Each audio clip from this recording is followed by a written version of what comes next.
Welcome to Bamberg, welcome to Free City, Derek, although I've learned you rather prefer DC. Yes.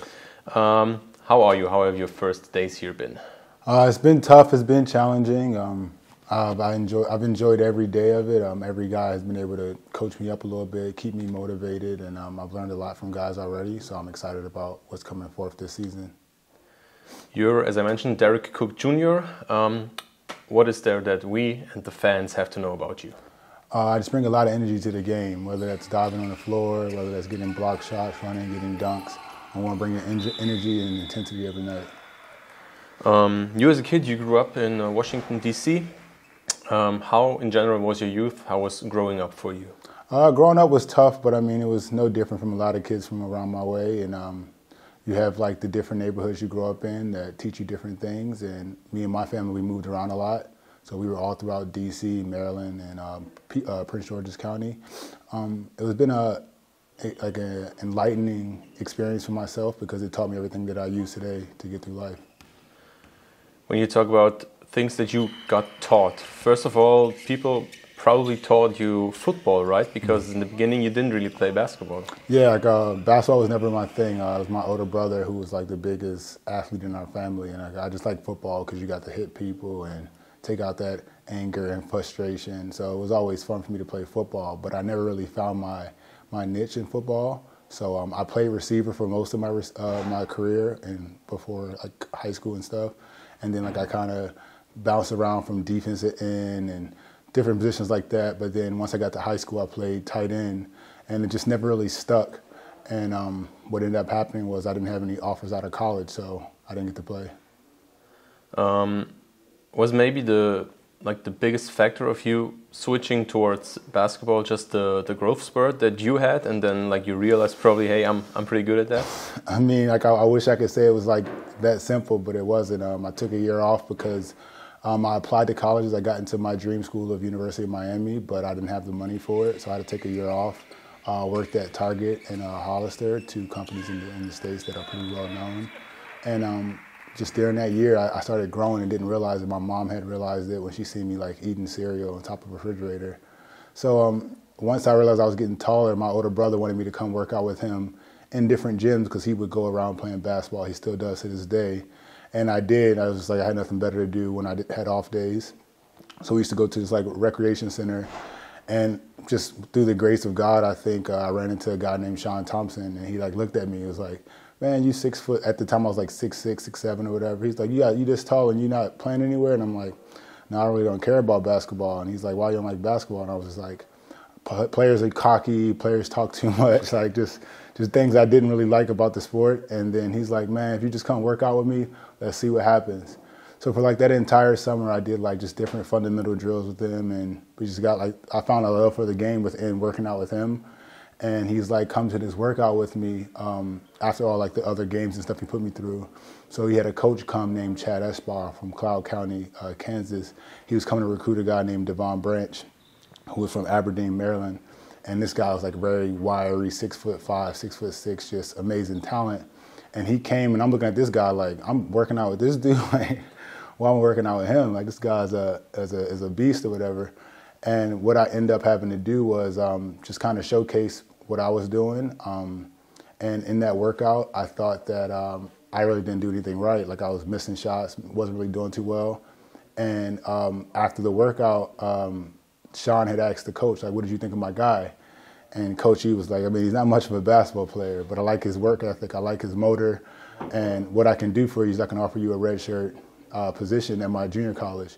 So most people don't redshirt at a junior college, so I thought that was interesting in itself. But I went there with the right mindset, my first time leaving the East Coast, and it was a challenge, probably one of my most challenging years ever because I wanted to quit every day. And Coach E was on me. He was on me daily. It would just make me into a better player by just challenging me. And like every year, I think I've always tried to be better at something than I wasn't before. And that year, like I had to get in the weight room because I was a skinny kid and I had a big guy against me. So every year, like I was finding something that first year. I just worked hard with Coach E, and we got a lot done. And before I even played a college game, I had colleges like Gardner-Webb wanting to offer me because they thought that my workouts were good. But I ended up coming back to Cloud and had a great year. And Wyoming recruited me. I think schools like Colorado and other schools were recruiting me. Citadel, American University, just other small schools. And I didn't know much about basketball, so I didn't know what to expect. So then I went on a couple of visits, but it wasn't anything that jumped off the shelf. And then Wyoming came into the picture. And when Wyoming came into the picture, they just had a different approach from everybody else. Like, other coaches were like, oh, I want you to do this for me basketball-wise. I want you to do this, blah, blah, blah. Wyoming came and was like, I want you to be a better person when you leave here. Not just a better player, but a better person. And just their approach was different. They came just to hang out with me. They drove 4 hours after a 2-hour flight just to hang out with me at lunch. I thought that was pretty impressive. So I ended up going to Wyoming, and the rest is pretty much history, because there was like another challenging experience, and I had a new group of guys to have to overcome and like let them challenge me. I met some of my closest friends that I still talk to today at that school, and just was like a surreal experience for me, because I would have never imagined that path for me now and becoming a pro, but just was an amazing experience. You then became a pro. You had a first very quick stint in Greece with, I think, only 3 games. Mm-hmm.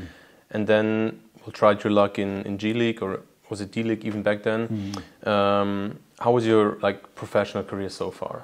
I mean, it's been up and down, roller coaster. Like, everyone knows that pro sports is a marathon. And I think early on I just wasn't really paying attention to what I should have been doing, and I kind of let too many people in my ear.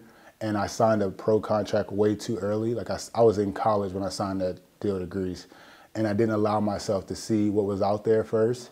So I regret that to this day, but I mean, it made me who I am. But that year I had summer league offers, but the team in Greece wouldn't let me go play because I'd already signed the contract. So I had missed out on the summer league opportunity then. And then I'm just like working out in the summer, and like I want to say 2 days before I was supposed to fly out to Greece, I had a workout and I broke my finger. So I come to Greece with a broken finger, and then like that was like another 2-3 weeks of trying to get back from that because it was on my dominant hand. And then when I got back from that, I had a groin kind of like stress. And then like they were just like, it wasn't that they were unhappy. They knew I was working hard, but they needed somebody that could produce right away. And with a broken finger and a hurt groin, as a rookie, like it looks bad. So after 3 games, I think I had like 4 points or something like that. And they weren't really too happy. So we mutually agreed to like do a buyout. And I luckily had the same Suns team that was interested. They wanted me to play for their G League team. So we set up a workout so I can get on as a workout player. And I was able to play for those guys right away. And I had a pretty good rookie season, I thought, and they offered me a summer league offer out of that deal. And then that's when like one of my best years was in life, because I really didn't have any money left. Like, I mean, the G League wasn't paying back then, and in that summer I really didn't have any money, and went to the summer league, had no idea what I was going to do. My agents weren't talking about too much, and they were just saying like whatever. And so like I took it upon myself. And the guys at the staff from the summer league was a great staff, Nate Bjorken and all those guys. And they were like, why don't you come work out with us at the Suns facility?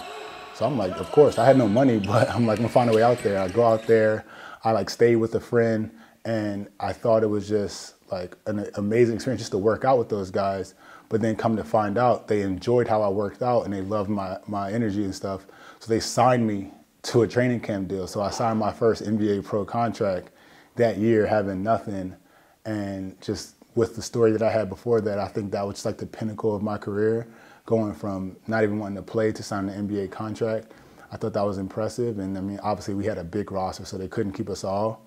And then they released me like within 2 games of the preseason and sent me back. But I got to enjoy the private jets, the lifestyle of NBA players. So I thought that was just an amazing feeling. I'm still close with a lot of those guys to this day. I get to see Devin Booker shine. I got to see Tyson Chandler have the career he did, Jared Dudley, PJ Tucker, all those guys were there. And I'm just watching their career now. And just like, it was just an amazing feeling to be a part of that at one point in time. From that, I mean, I tried the G League again, and then I tried Australia. I've tried a bunch of places, and like everywhere I've been, it's been an amazing feeling. Australia was out of this world with the experience I had. Like that team, that organization, those players, the lifestyle, just all ideal for most people.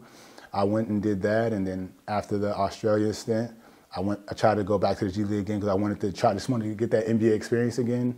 It didn't work out, even though I had my best G League second half of the season that year. It just didn't work out. So then it was time to just push the pro career, and I tried out China for a little bit, then went to Serie A in Italy. After Serie A, I had another good year. I led that league in rebounds per minute, I think. From that, I had different offers. That was COVID time, so like I was really big on like staying with my family because like at that time, like that was a tough time for everybody. But I stayed with my family, so I didn't sign right away. But then throughout the season, I ended up signing in mints, smoky mints for like the BTB league. Had another great time there and led that league in rebounding. And then here I am now after another good season, hoping I can lead this league in rebounding too. Great.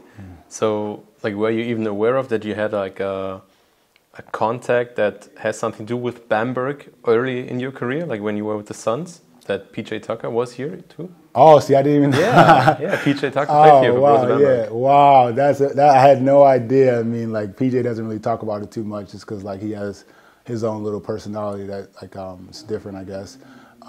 But I never thought to ask him if he played here, and, like, that's amazing in itself. Yeah, great.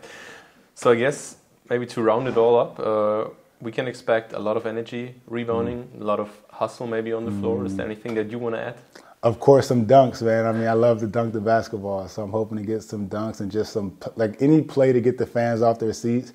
That's what basketball is all about. Like, people can make it about the X's and O's and play calls, but you come to put on a show for the fans. So I'm hoping that we can do that this year. Nice, great. We're looking forward to it.